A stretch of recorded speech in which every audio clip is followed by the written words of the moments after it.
Alam niyo po, bilang tao, minsan tayo po ay napupundi din. Tayo ay napapagod din. Bilang tao po, tayo ay nauubusan. Nakakaramdam din yung balikat natin ng bigat, ng pasanin.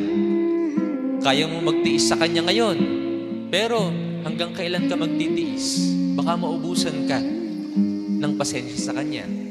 Kaya maganda na kapag naramdaman na natin na mauubusan na tayo ng mga ganitong bagay, kumbaga, ng ganitong katangian, ay alam natin ang gagawin. Idulog mo sa Diyos. Sabihin mo sa Diyos ang iyong mga hinanaing sa buhay. Mag-refill ka sa pamamagitan ng iyong katahimikan at pagninilay sa harapan ng Diyos. Mag-recharge ka, kumbaga, sa panalangin.